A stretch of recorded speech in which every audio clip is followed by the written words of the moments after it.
Ant-Man and Wasp. This is the sequel to the original Ant-Man movie, and this is the 20th film in the Marvel Cinematic Universe. 20! This is ridiculous! But no, I really liked the first Ant-Man, so I was excited to check out the sequel. So the story in this one is that Hank Pym, played by Michael Douglas, is working with his daughter Hope, played by Evangeline Lilly, and they are trying to save Hank's wife, Janet Van Dyne, played by Michelle Pfeiffer, who's been stuck in the quantum realm for decades.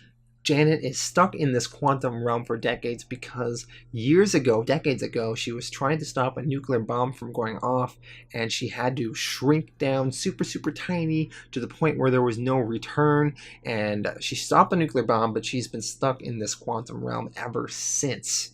Now, Hank Pym has supposedly developed a way to maybe save his wife with this new technology, but he needs Scott Lang's help to do it. Scott Lang, played by Paul Rudd, has been stuck under house arrest for a few years now, ever since the events of one of the Captain America movies. He's not allowed to leave his house, and the FBI have him under constant surveillance. Scott does end up leaving his house, even though the FBI are surveilling him, but he's kind of doing it sneakily, and Scott is decided to help out Hank look for his wife.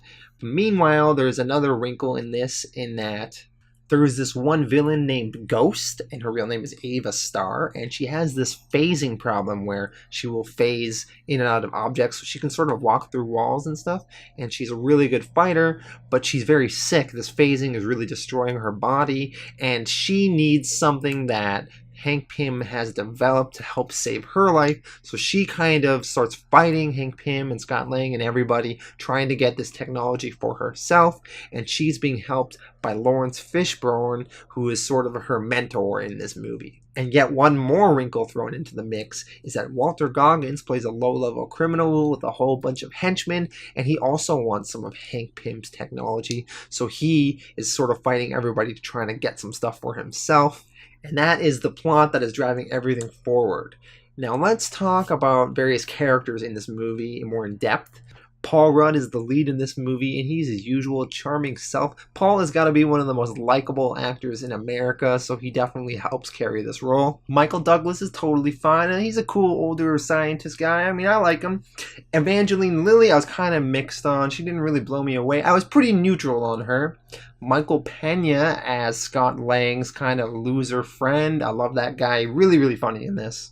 Michelle Pfeiffer, from an acting perspective, she really didn't have to do much in this role, but my god is she beautiful. And she's 60 years old. It's crazy. She is gorgeous. Hannah John came in as Ava Starr, aka Ghost, in this movie. I didn't really dig that particular character. I didn't really think it was necessary to throw it into this movie, and I didn't really care if she lived or died. I also felt the actress played this character really grumpy and really unappealing the entire movie. I just did not dig this character at all, and I felt it was kind of unnecessary, and if her character is unnecessary, Lawrence Fishburne's character, who is in this movie as her mentor, is also unnecessary in this movie, so I didn't really dig either of them.